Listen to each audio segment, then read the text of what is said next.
Assalamualaikum warahmatullahi wabarakatuh. Waalaikumsalam warahmatullahi wabarakatuh. Begini ayah, gimana hukum sebab akibat orang yang sudah dibuka mata kolbunya tertutup kembali, sementara Allah maha cinta kasih yang luar biasa tak terbatas. Mohon penjelasannya ayah. Terima kasih sebelumnya. Assalamualaikum warahmatullahi wabarakatuh. Waalaikumsalam warahmatullahi wabarakatuh.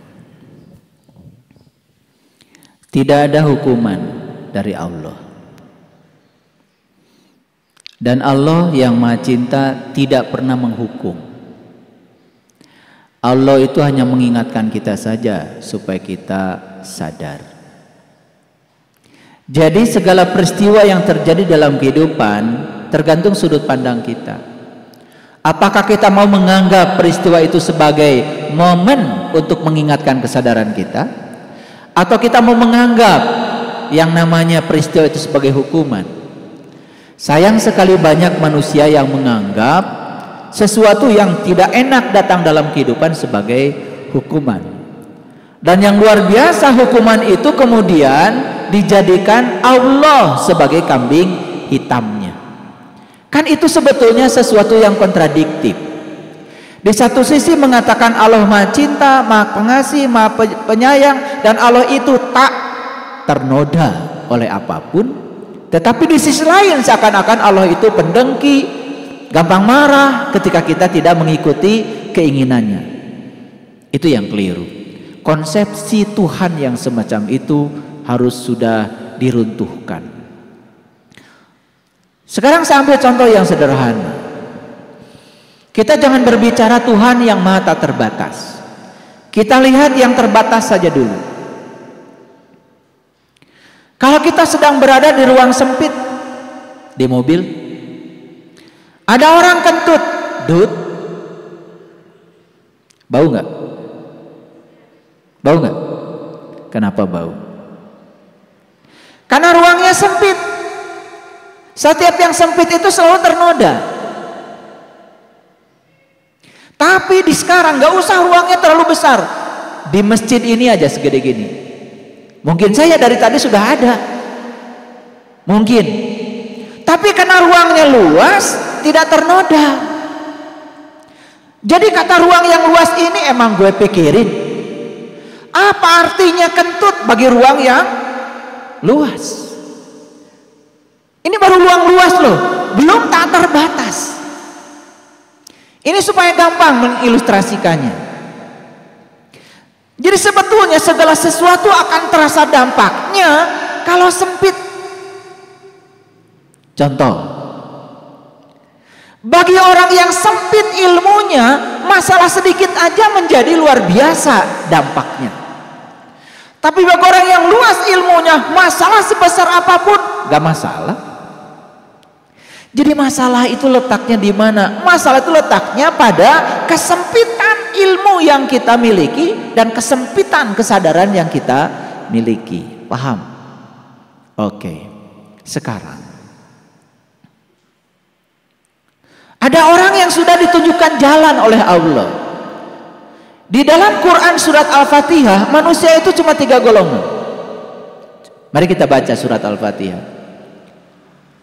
Syiratal ladzina an'amta 'alaihim ghairil maghdubi 'alaihim waladdallin. Kan gitu. Cuma 3. Syiratal ladzina an'amta 'alaihim. Golongan pertama al-mun'am 'alaihim, orang yang dapat nikmat. Golongan yang kedua al-maghdub 'alaihim, orang yang dimurkai. Tidak ada di situ dikatakan dimurkai Allah. Al-maghdub itu dimurkai. Sebetulnya ketika orang itu melakukan kejahatan, dia dimurkai siapa? Saya yakin dimurkai oleh dirinya sendiri. Ketika dia melakukan kejahatan, dia tersiksa. Disiksa siapa? Disiksa oleh nuraninya sendiri. Benar kata R.A. Kartini bahwa nuranimu adalah nerakamu saat kamu melakukan kejahatan. nuranimu sendiri akan menyiksamu dengan rasa bersalah. Betul? Jadi di Quran tidak dikatakan al-maghdub itu adalah kemurkaan Tuhan. Kok Tuhan murka? Bagaimana Dia yang Maha Cinta bisa murka? Yang murka itu kan kamu, kata Allah. Dan yang luar biasa ya, banyak orang belajar ilmu tauhid kelihatannya menjunjung tinggi Tuhan, tapi merendahkan Tuhannya sendiri. Karena Tuhan dipersamakan dengan dirinya sendiri. Kalau kita baik sama Tuhan, Tuhan memberi pahala. Kalau kita jelek pada Tuhan, Tuhan menyiksa. Yang punya sifat seperti itu Anda, bukan Tuhan. Tuhan tidak punya sifat seperti itu. Bahkan saya ingat statement orang-orang bijak. Jika kamu melayani Allah, maka Allah akan melayani kamu. Jika kamu mengagungkan Allah, maka Allah akan mengagungkan kamu. Dan jika kamu melupakan Allah, isi berikutnya. Pasti jawabannya Allah akan melupakan kamu. Emang Allah pelupa? Nah, makanya belajar hati-hati. Jika kamu melayani Allah, Allah akan melayani kamu. Jika kamu memuliakan Allah, Allah akan memuliakan kamu. Jika kamu mengagungkan Allah, Allah akan mengagungkan kamu. Dan jika kamu melupakan Allah, Allah tidak akan melupakan kamu, tapi Allah akan menjadikan kamu lupa pada dirimu sendiri. Itu bahasa Quran itu keren. Keren sekali. Jadi golongan yang pertama adalah yang dapat nikmat. Golongan yang kedua adalah yang dimurkai. Golongan yang ketiga adalah ad-dolin, orang yang tersesat karena dia tidak tahu jalan. Nah, status semua manusia kebanyakan itu ad-dolin. Dia itu tersesat karena tidak tahu jalan. Begitu dia minta kepada Allah, ihdina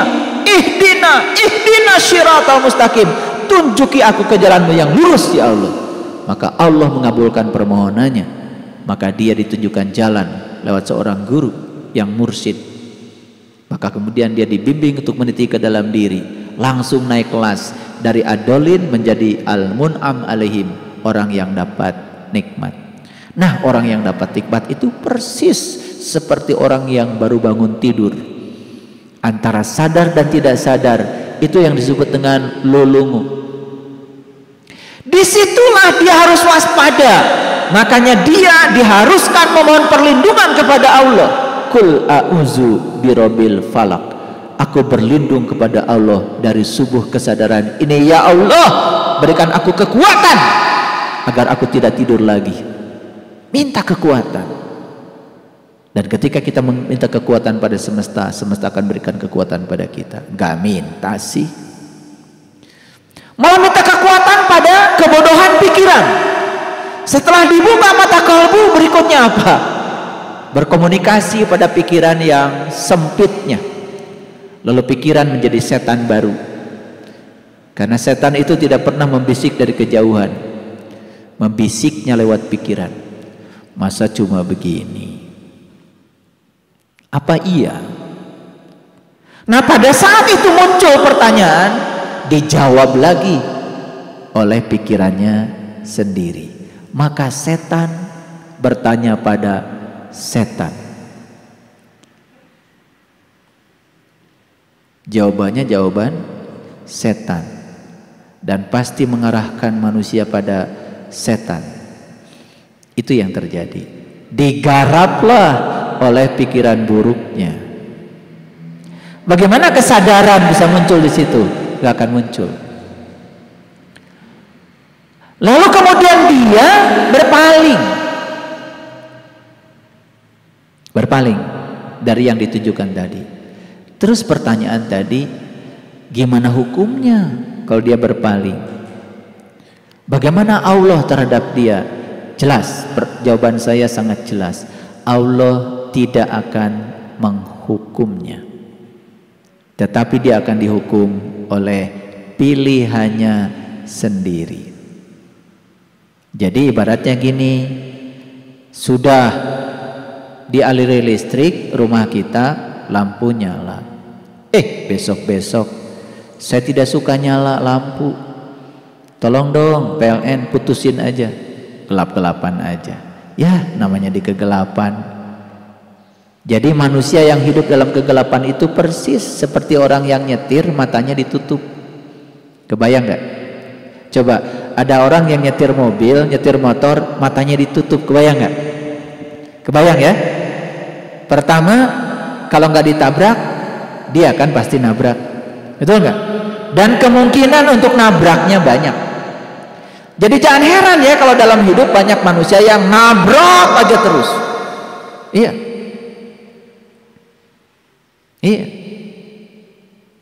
Main labrak aja kan, betul nggak?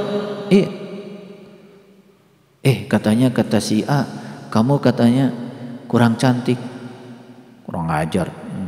Baru kurang cantik tuh, kurang cantik, kurang aja dikit dari cantik, udah main labrak. Itu persis seperti orang yang mengendarai mobil dengan mata tertutup. Itulah kegelapan. Nah, pertanyaannya, kenapa sih orang itu harus mengalami kegelapan? Biarkan saja. Dia nanti akan tahu dari pengalamannya gimana hidup dalam kegelapan. Apakah ketika seseorang itu berpaling dan memasuki kegelapan buruk? Buruk apa tidak? Tidak. Hati-hati. Tidak buruk. Karena lewat kegelapan dia akan diajarkan bagaimana pengalaman dia hidup dalam kegelapan. Maka suatu saat pasti dia akan mencari terang lagi. Ini udah tingkat tinggi nih bicara. Saya tidak berbicara dualitas lagi, berbicara evolusi. Saya tidak menganggap kegelapan sebagai buruk. Tidak. Kegelapan itu hanya jalan untuk menuju cahaya. Ketika kita sudah di level ini, tauhid kita sudah keren. Kenapa? Karena kita tidak membenturkan lagi setan dengan Tuhan.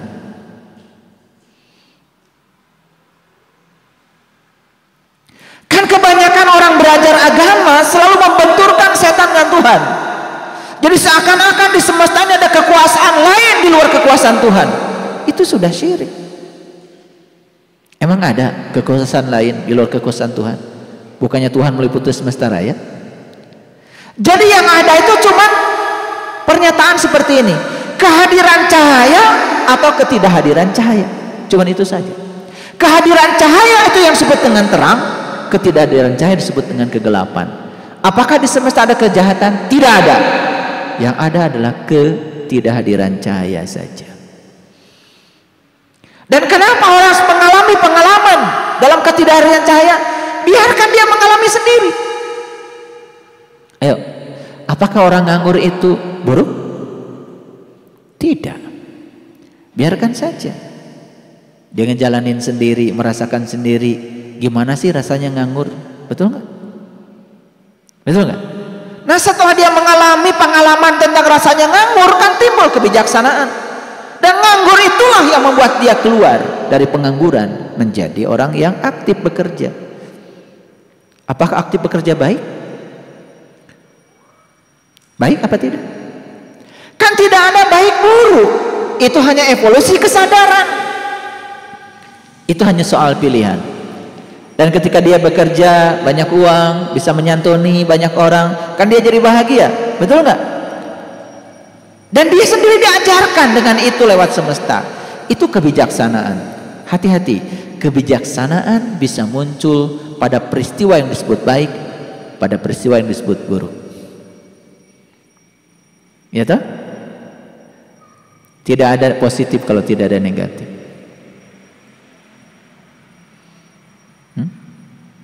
Dan kita harus sadar ya. Coba lihat saya semua. Ketika bilang ini baik, pikiran sedang menciptakan buruk nggak? Coba ulangi lagi. Ketika saya punya benda, saya bilang ini baik, pikiran sedang menciptakan buruk nggak? Sedang menciptakan buruk, cuman nggak disebut aja.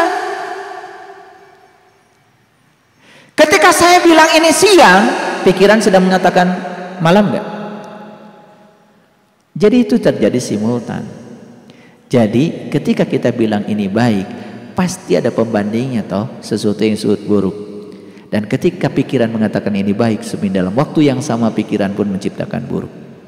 Hati-hati, makanya kalau bisa bebas dari konsep baik buruk itu keren banget. Jadi sekarang ganti saja, tidak ada baik, tidak ada buruk, yang adalah evolusi kesadaran. Ganti bahasanya, lebih keren lagi, evolusi kesadaran. Ya toh? Iya. Orang tua kita, leluhur kita, hidup di zaman yang berbeda dengan kita. Baik apa buruk? Kan tidak ada baik buruk, yang adalah evolusi. Betul nggak? Ya, evolusi. Dan jangan lupa loh, kita itu ikut dalam evolusi itu. Karena kita kan sudah lahir, kita pernah hidup dulu di zaman dimana internet belum ada. Dan kita lahir lagi ke dunia ini di mana internet sudah ada. Itu hanya evolusi saja. Tidak ada baik buruk. Makanya kehidupan yang lalu disebut primitif. Hati-hati ya, begitu menyebut kata primitif, pikiran kita jadi negatif. Karena dalam kamus bahasa Indonesia primitif ya sering diartikan negatif. Kan dalam kamus bahasa Indonesia primitif diartikan terbelakang. Primitif diartikan tertinggal. Padahal kata primitif dalam bahasa Indonesia aslinya dalam bahasa Inggris. Primitif, dari kata prime. Prime itu utama. Prime itu pertama. Prime itu original. Prime itu asli loh. Ya. Makanya primus dalam bahasa Latin itu dari prime. Prime, primus itu artinya utama. Itu artinya asli. Jadi kalau orang tua kita disebut primitif, saya setuju. Karena mereka itu asli. Asli. Coba orang tua kita mah dulu ya. Kalau tidak punya bilang nggak punya. Dan kalau punya pun tidak pernah mengaku-ngaku punya. Betul nggak? Karena prime, asli, apa adanya. Jadi sebenarnya primitif itu artinya orang yang hidup apa adanya. Nah, di zaman sekarang kan banyak manusia palsu, tapi mengaku modern dan menganggap orang lain yang di luar dia terbelakang. Padahal siapa jadi yang terbelakang adalah kita, terutama terbelakang mental. Jadi mentalitas kita ini kan sudah banyak yang terganggu, betul nggak? Iya. Tapi kita mengaku manusia modern, ya. Sekarang coba, ya. Kita ini dekat tapi jauh. Udah jarang ngobrol, lebih suka ngobrol dengan HP. Siapa yang primitif? Siapa yang terbelakang? Oh sorry, siapa yang terbelakang? Bukan primitif. Siapa jadi kita sekarang menjadi terbelakang? Komunikasi menjadi mahal, betul? Iya. Habis waktu buat ngurusi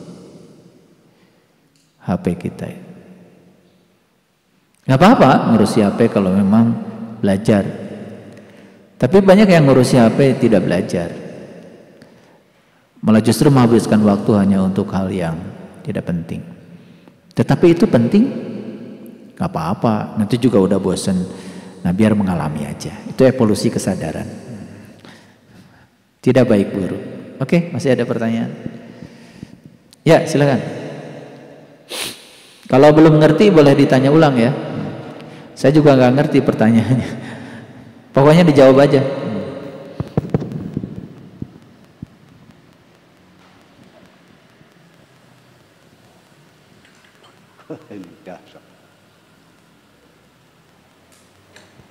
Silakan Ayah Asep. Bedanya kalau saya bicara dengan ditanya. Kalau ditanya keluar keluasan pengetahuannya keluar. Oleh karena itu bagus kalau saya ditanya.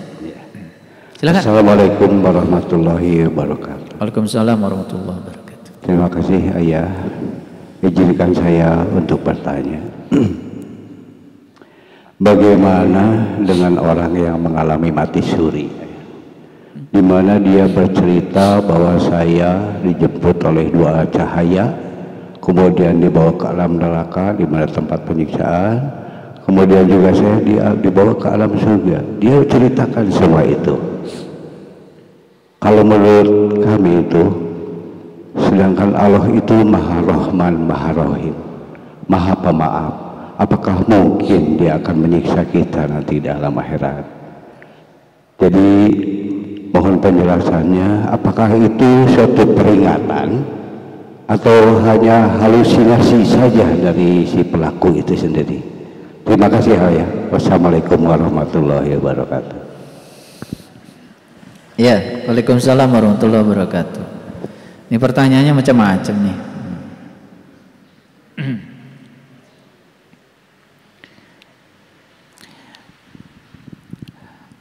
Ada riset yang sangat bagus, banyak buku yang berbicara tentang kumpulan pengalaman orang yang mati suri. Tetapi ini riset, ini hasil riset, sampai diwawancarai ya secara jelas.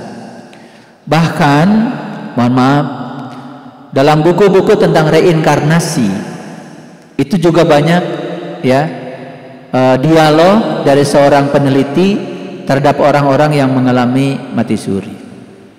Jadi mati suri itu fakta, ada memang. Nah, kenapa kita ngasih judul pengalaman itu mati suri? Hati-hati, yang ngasih judul kita sendiri. Ya, yang ngasih judul kita sendiri. Jadi jangan terjebak.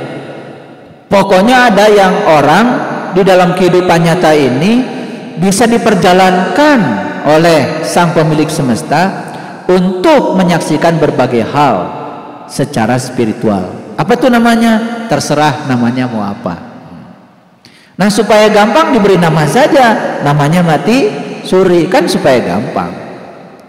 Apakah yang diceritakan oleh mati suri tadi itu, saya melihat surga, melihat neraka, itu juga hanya sebutan dia terhadap pengalaman itu. Yang ini disebut surga, disebut neraka karena dia memiliki pengetahuan tentang itu sebelumnya. Apakah itu layak disebut surga dan neraka? Itu juga masih subjektif, belum tentu itu namanya. Yang jelas dia melihat itu, namanya apa? Terserah. Jadi kita buka dulu ya, jangan sampai kita terjebak oleh pikiran-pikiran yang buruk.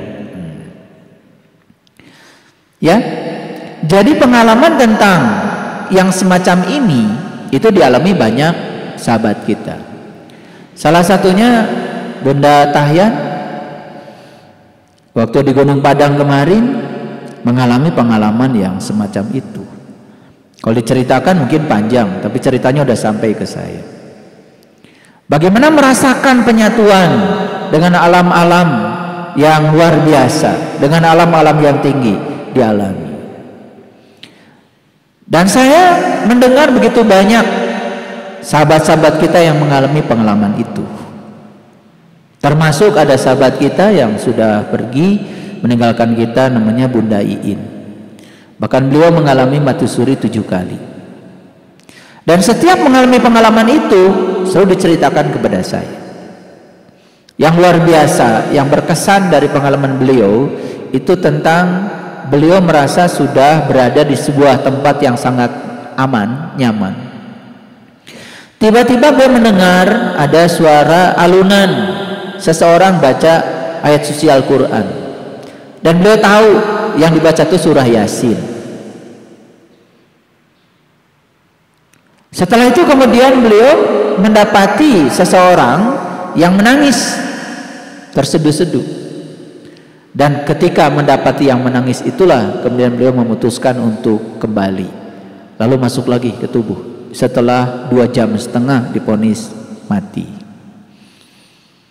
Dan apa yang diceritakan kepada saya? Ternyata beliau mengenali orang yang membaca surah Yasin itu. Rupanya anak angkatnya yang sedang belajar Al-Quran, kemudian membacakan itu dengan penuh keikhlasan, dan ternyata sampai ke sana suaranya merdu. Dan beliau mengatakan orang-orang baca Quran kalaupun merdu di dunia tapi tidak ada keikhlasan, itu nggak nyampe ke sana merdu. Tapi orang-orang yang baca Qur'annya terbata-bata tetapi keikhlasan, ternyata yang nyampe ke satu energinya lalu terasa menjadi merdu. Itu kesimpulan Bunda Iin yang disampaikan pada saya. Dan ternyata yang menangis terseduh-seduh itu adalah suaminya. Jadi karena mendengar tangisan suaminya, beliau pulang lagi, memutuskan untuk kembali. Padahal aku katanya sudah berada di tempat yang sangat enak, aku nggak mau balik lagi ke sini. Jadi lagi aku banyak sakit lagi katanya, karena beliau suka bergurau. Jadi merasakan sakit lagi dan beliau sakitnya lama sekali. Nah, jadi sebetulnya saya tidak menyebut itu mati suri, tetapi itu adalah sebuah pengalaman spiritual, hadiah dari semesta di mana seseorang diperjalankan. Nah, tentu saja cara dia diperjalankan bergantung kepada apa yang dia jalankan dalam kehidupan ini. Termasuk ini pernah terjadi pada istri saya. Jadi waktu itu istri saya diponis oleh dokter mengalami penyakit tertentu dan sakitnya sangat luar biasa. Lalu saat itu tidak mau untuk dioperasi. Ya sudah, kalau nggak mau operasi berarti Allah semoga ngasih jalan yang berbeda. Lalu panjang ceritanya, pokoknya singkat cerita, ada orang yang ngasih kabar kalau penyakit seperti itu bagusnya ketemulah seseorang. Jadi orang itu ada di sana, di Cikalong. Ya sudah, saya menjalani aja dengan istri saya. Jadi sebelum sampai di lokasi itu, ya saya lihat istri saya terus saja meringis kesakitan dengan yang dideritanya. Dan saya sambil nyupir, saya pegang, saya menyupir, saya pegang. Dan pada saat itu kemudian waktu sholat asar tiba. Udah saya berhenti, saya pamitan. Waktu pamitan itu istri saya nggak merespon apa-apa.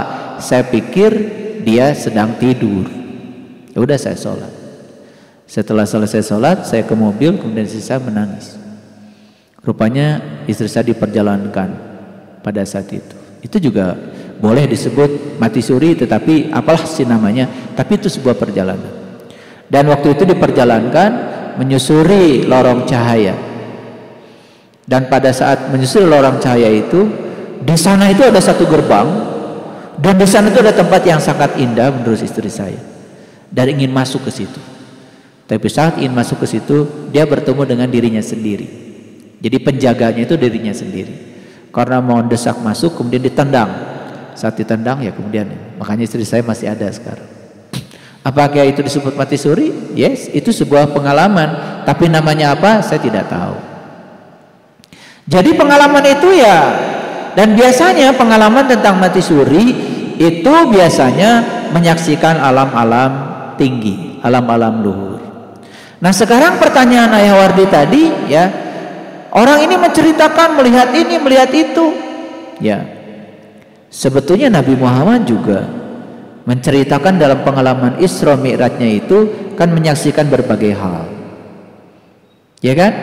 Nah itu perjalanan spiritual kalau menurut saya. Itu hadiah dari semesta tentang berbagai hal yang ditunjukkan. Nah untuk apa? Jadi kalau kita diberi kesempatan untuk nganyang kapageto, menyaksikan peristiwa-peristiwa di dunia, di alam-alam yang semacam itu, kan sebetulnya pesan spiritualnya sederhana, supaya saat kembali ke kehidupan, kalau masih diberikan kehidupan, kita bisa mengambil pelajaran dari sana. Kerinduan pada alam cahaya bisa jadi, kemudian kewaspadaan dalam hidup, karena rupanya ya di alam-alam itu juga ditunjukkan tentang berbagai macam kesusahan hidup akibat dari karma yang dibangun oleh dirinya sendiri. Itu bisa jadi, tapi prinsipnya siapapun yang diperjalankan dalam perjalanan itu hanya sedang diajarkan bagaimana untuk bisa hidup lebih baik. Itu cinta kasih Allah. Saya kira itu poinnya. Jadi banyak sekali orang yang mengalami pengalaman ini, dan itu adalah hadiah dari semesta untuk orang-orang yang khusus biasanya. Gitu. Terima kasih ya.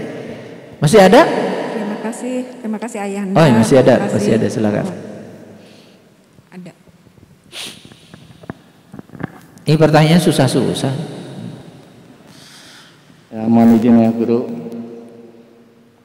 Assalamualaikum warahmatullahi wabarakatuh. Waalaikumsalam warahmatullahi wabarakatuh. Saya pernah mendengar sampai saya berpikir sampai saat ini saya belum bisa ke arah sana.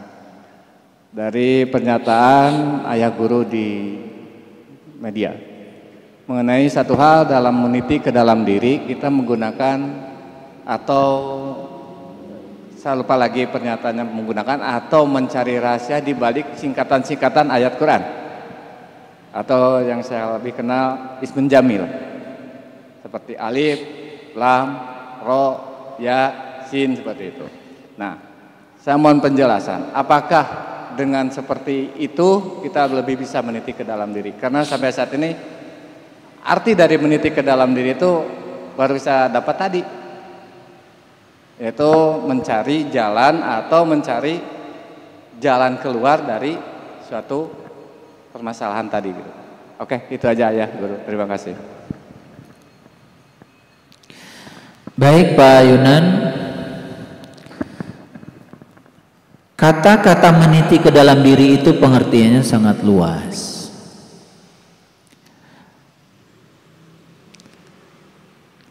Fase awal meniti ke dalam diri, seperti tadi saya ungkapkan di awal, berkenan dengan pertanyaan Bunda Cucu.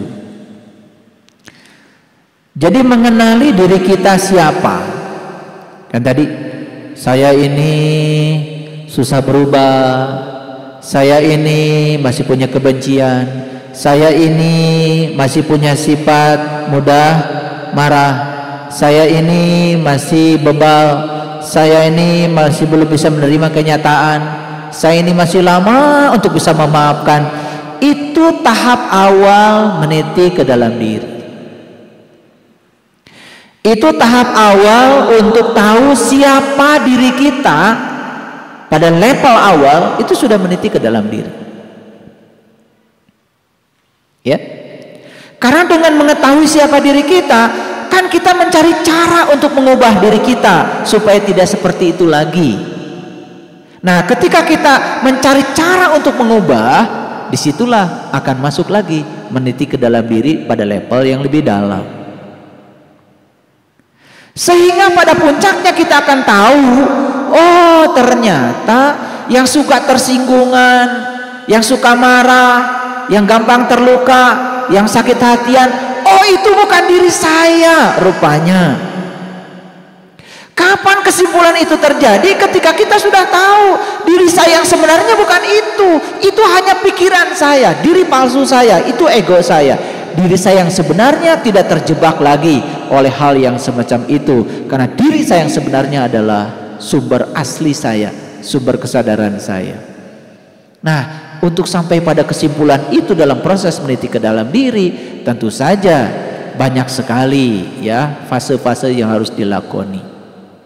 Nah, kemudian pertanyaannya, kenapa kok di dalam Al-Quran itu banyak sekali ya bahasa-bahasa simbolik lah, mungkin itu maksudnya.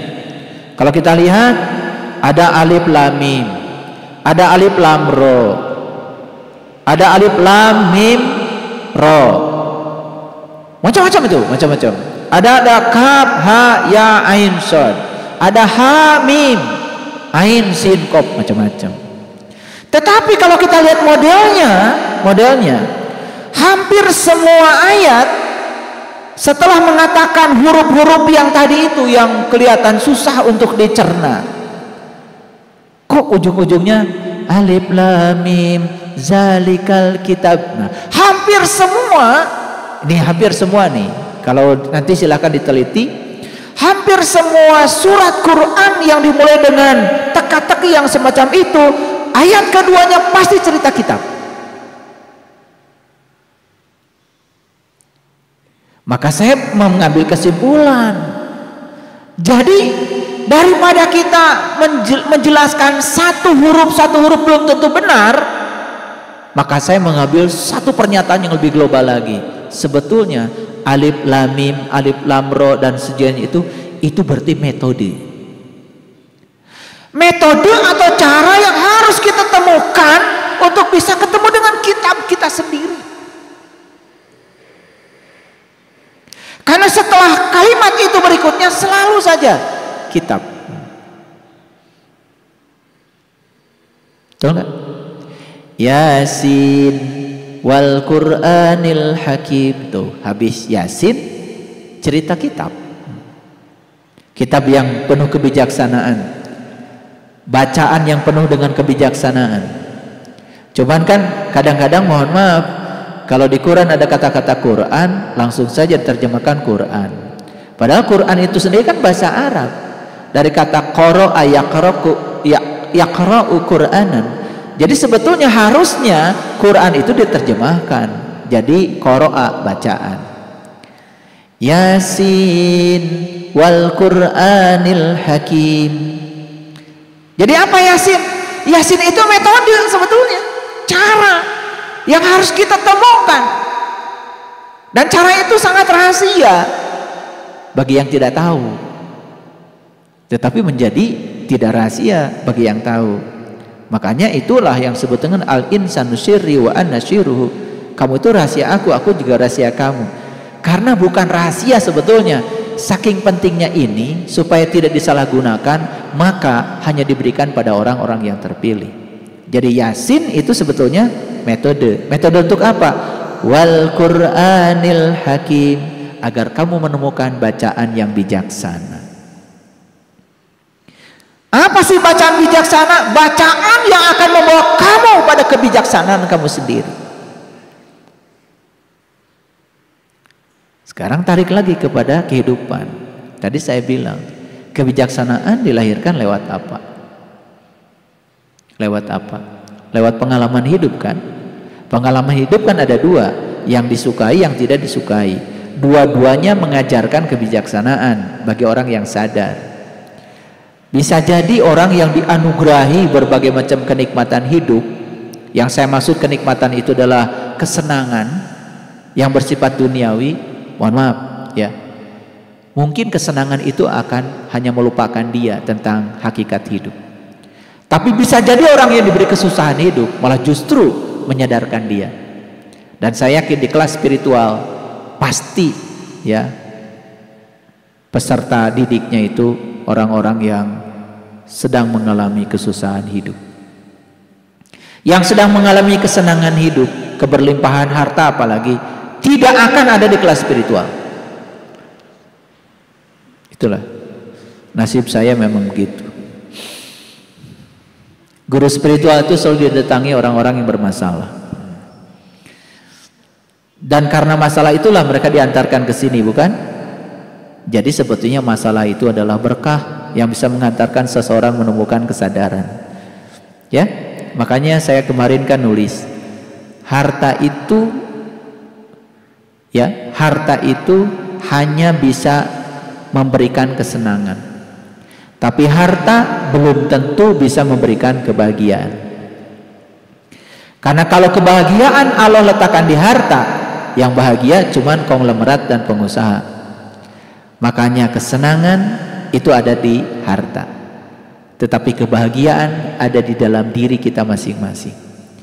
Jadi sebetulnya karena kebahagiaan oleh Allah ditaruh pada diri-diri semua orang, jadi artinya setiap orang itu mau berharta atau tidak semua layak untuk bahagia. Kan gitu sebetulnya rumusnya, sederhana, betul kan? Iya. Karena ada kata-kata bijak, harta bisa membangun rumah sakit. Tetapi apakah orang yang membangun rumah sakit tidak mati-mati? Ada nggak orang bangun rumah sakit 1000 tahun yang lalu sekarang masih hidup? Jadi artinya dia hanya bisa bangun rumah sakit tapi tidak bisa membeli kesehatan. Harta bisa membeli jam tangan. Apa sih jam tangan paling mahal namanya? Karena saya belum pernah punya. Kalian mah hebat ya, tahu apa yang paling? Rolex punya? Jangan ngomong. Mending kayak saya aja nggak ngomong. Ya, saya boro-boro Rolex yang biasa aja nggak punya. Jadi kalian hebat ya, berbakatlah, berbakat jadi orang yang punya, karena tahu merek mobil kalian punya, tahu semua kan? Ya nggak apa-apa, itu berbakat nanti punya merek, punya mobil. Lihat saya, jam tangan mahal bisa dibeli oleh harta, tapi waktu bisa dibeli.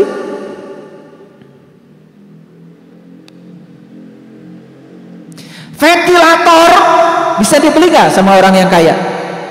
Tapi napas bisa dibeli?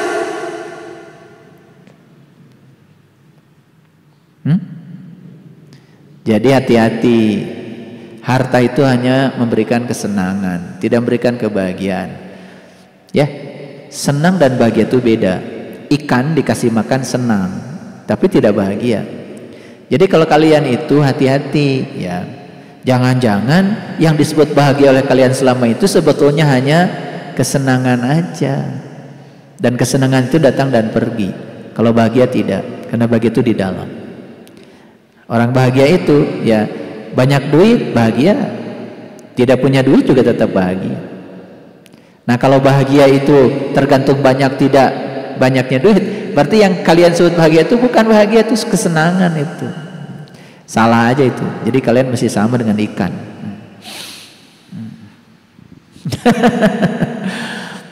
Coba Yasin, teka-teki kan? Nah kalau diterjemahkan ya itu apa sin apa, pusing kan? Belum tentu benar. Tapi yang jelas itu metode. Gimana caranya mencari metode kunci agar kita bisa menemukan wal Qur'anil Hakim, agar bertemu dengan bacaan yang bijaksana, bacaan yang mengantarkan kita pada kebijaksanaan.